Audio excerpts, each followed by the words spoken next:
Welcome to another edition of Season 26 of RGV Stars, live with Alex Arabia and Isaac Medina. Remember, RGV Stars is the premier platform for showcasing Rio Grande Valley talent. The RGV Celebrities Place to Be. Celebrities and professional boxers like Jose Tito Gutierrez. Yes, Tito's in the house. Yeah. And today, our viewers will get the chance to know more about you, about your background, why you got interested in boxing, achievements, obstacles, future goals, future fights, anything else you want to share. Mm-hmm. Also, your exercise routine, your diet routine. Mm-hmm. Yeah. So we're super excited to have you, Tito. So tell us where you're from, what's your current record, and when's the next fight?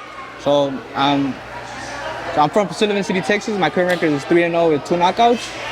And my next fight, we're looking around like February 6th. It's not official yet, but yeah, we're looking around there. And so what got you interested in boxing? Or like was your, Ever since you were a child, like that's what you wanted? No, I started off when I was like 14 around there because I know my dad and my mom, mainly my dad was kept bugging me because, I was really troublemaker in school, I was giving the teachers a hard time, getting into fights here and there. So that was mainly the reason that, my dad wanted me to get into boxing. So to settle me down a little bit. So yeah, okay. That was mainly the reason. And it worked? Yeah, it worked for now. Yeah.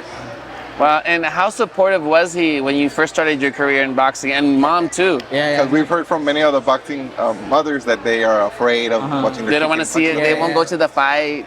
No, at first, my mom was really, she was really like nervous, like anybody else, because they don't want to see their son get hit. So, yeah, she was a little nervous, but because I know my first amateur fight, I lost, and then that's from there on, that's what gave me that extra boost, and for them to never see me lose again. Yeah. So that's ever since then, she's seen me improve and get better.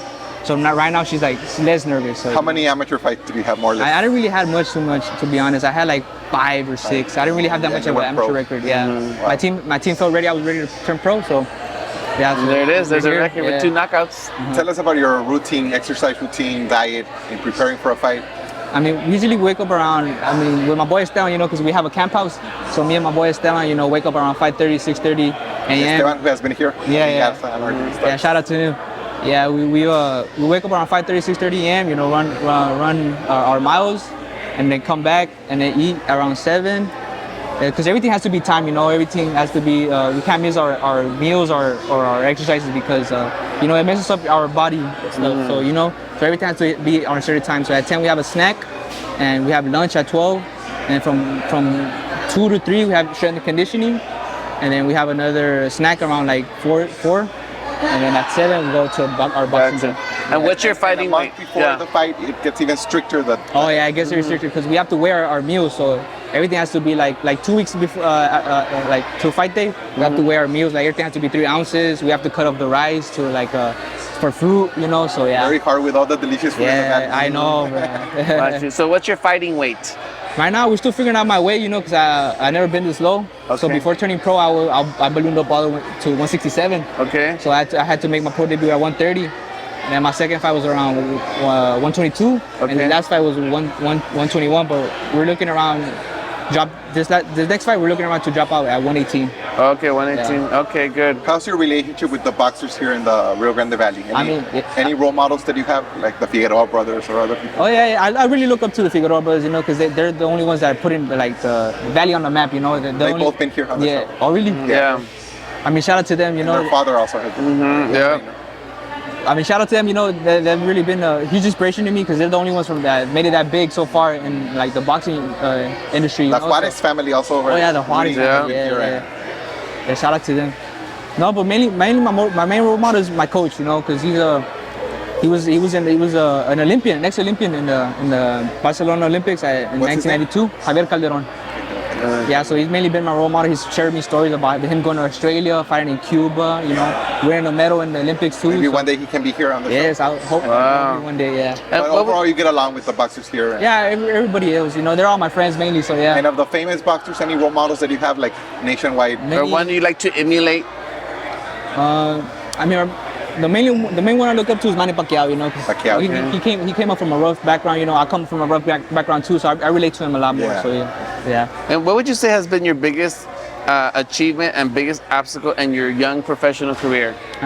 My biggest achievement probably would be winning my pro debut, because I was going through some tough times at the time, so I was so close to backing out of the fight because it was really, it was tough, so but I still decided to show up, still made the fight happen, and yeah, it was an emotional. And you night for me. won. Yeah, There it was you an go. emotional night for me.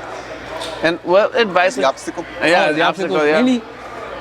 Mainly being away from my family, because family means everything to me, so being in a camp house isolated without, like, I miss a lot of family parties, a lot of family gatherings, friends having to hang out. Like I miss all of that. So I would say that mainly. Are you at the biggest camp obstacle. house a long time, or just for when you're getting ready for a fight? No, when we're getting ready for a fight. Yeah. Gotcha. How many months are you there before you can see your It's usually family? like a month or two. Okay. Yeah. So a lot of sacrifices, but it's worth it, right? Yeah, it's worth it at the end. How does it feel when you're the winner? Very Oh, rewarding. it feels way more like how to explain it? It feels way more rewarding, because especially seeing your family on the stand, being happy and cheering on for you. So That's cool. it makes the feeling more rewarding. Awesome. Future goals, where do you see yourself in the next 5 to 10 years? Future goals. I mean, just not doing this too. To be honest, like I want to retire my family mainly. Give them a better life. So they're my biggest motivators to keep going on this, and open up a boxing gym too. So I can keep those kids out the street. That's one of your long-term goals. Yeah, That's long-term awesome. goals. And hopefully, open up my own real estate and have my own LLC. So Yeah. And where can our viewers find you on social media? on Instagram at official_Team Tito, and on Facebook Jose Tito Gutierrez. A Awesome. closing remark, a closing message for the fans, the viewers of RGV Stars. Just thank you guys for tuning in. And to my family, I love you guys. Thank you guys for always supporting me, and we're over here echándole ganas, and hopefully one day I'll make you guys proud. I'm sure they are already.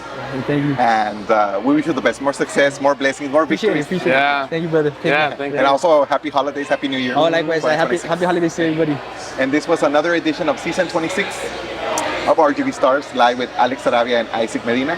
Remember, RGV Stars is The premier platform for showcasing Rio Grande Valley talent. in the RGV Celebrities Place to Be. Until next time. See you guys.